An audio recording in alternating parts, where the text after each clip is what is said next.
大家好，欢迎来到小韩厨艺。蒲公英相信很多人都不陌生，它属于天然的野菜，营养很丰富，吃了对身体有很多的好处。那蒲公英和鸡蛋两者搭配，不水煮不烙饼，出锅滑嫩多汁，好处多，特别的好吃又下饭。属于一道老少皆宜的家常美食，做法很简单，一起来看看怎么做的吧。首先准备一把蒲公英，把它摘解一下，老的叶子和坏的叶子去掉，然后把根部去掉。今天呢，只需要叶子嫩的部分就可以。去掉的根部也不要扔，把它清洗干净，晒干之后泡水喝，也可以用来炖骨头吃，等等都行。处理好之后放入盆中，加1勺盐，1勺小苏打，再加入清水，晃动使盐和小苏打溶解开。这2天雨水比较多，所以蒲公英上面呢会有很多的泥土、脏东西之类的。采用盐和小苏打来浸泡，这样上面的泥土、脏东西会很好的被浸泡出来。接着准备一个西红柿，切上一个十字花刀，放入碗中，加入开水，把西红柿浸泡着，一会儿更容易去皮。准备一把小葱，切成葱段，装入碗中。一个生姜切成片，再切成丝，装入碗中，加入开水，搅拌搅拌，放一旁，浸泡出葱姜的香味。然后准备一块牛肉，把它改刀切小，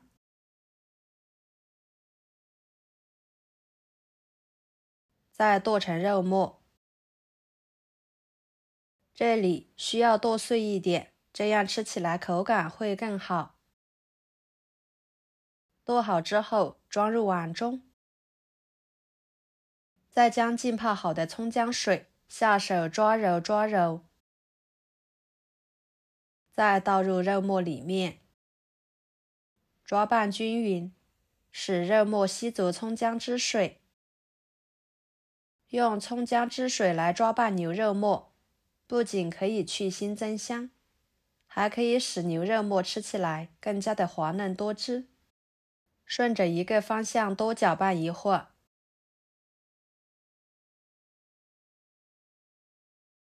大约搅拌2分钟左右的时间，加1勺生抽调味，1勺香油增香，1勺盐，1勺胡椒粉，继续搅拌均匀，使牛肉末入味，放一边备用。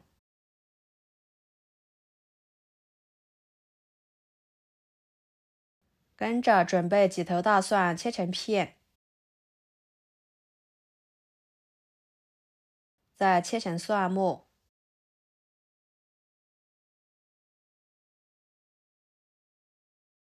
切好之后装入盘中。一把小葱，只要葱白部分就可以，把它切碎，和蒜末装在一起。再将浸泡好的西红柿把皮去掉，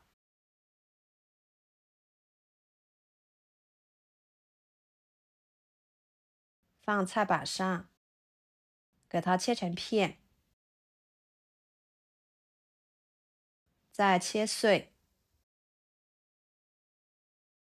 也可以切碎一点。切好之后和葱蒜末放在一起，准备3个鸡蛋打入碗中，加1勺白醋去腥，搅拌散开备用。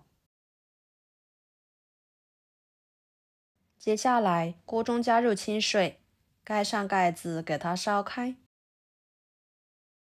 然后来清洗蒲公英，看一下经过用盐和小苏打来浸泡，这个水已经变得非常的浑浊。我们给它好好的清洗，洗出清澈的水为止。清洗干净之后捞出来，放入漏盘中控水。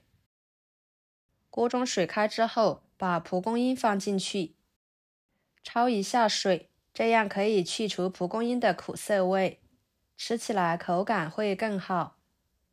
焯水时间不宜太长，烫软即可。捞出来，放入凉水中过一下凉水，这样可以使蒲公英快速降温。再挤干水分，放菜板上，把它切碎。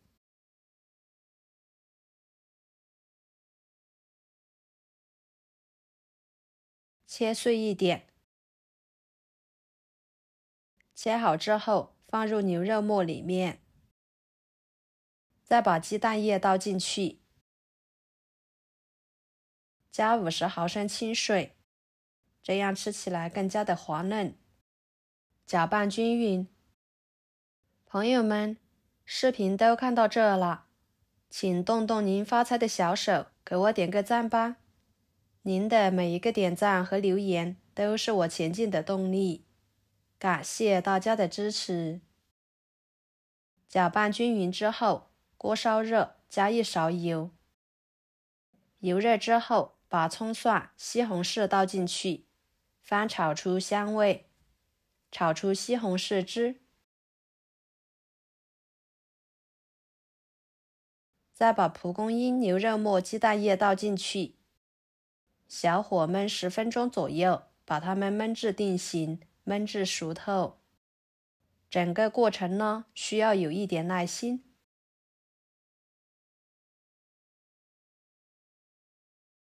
像这样就可以啦，已经完全定型熟透了。给它盛出来，装入盘中，美味继承。吃起来口感鲜美，稍微略带一点苦味，风味呢比较独特，滑嫩多汁的，营养很丰富，有一种入口即化的感觉。搭配着牛肉末，吃着肉质鲜嫩，每吃一口都是享受，瞬间就让人回味无穷。经常适量这样吃，对身体有很多的好处。大家都可以去看看哦。蒲公英和鸡蛋这样做，上桌就是一道很受欢迎的家常菜，属于一道老少皆宜的美食。喜欢的朋友就收藏起来试试吧。好啦，今天的家常菜就给大家分享到这里啦。如果您觉得我做的家常菜对你有帮助的话，就给我点个关注吧。我是小韩。感谢大家的支持，我们下期视频见，拜拜。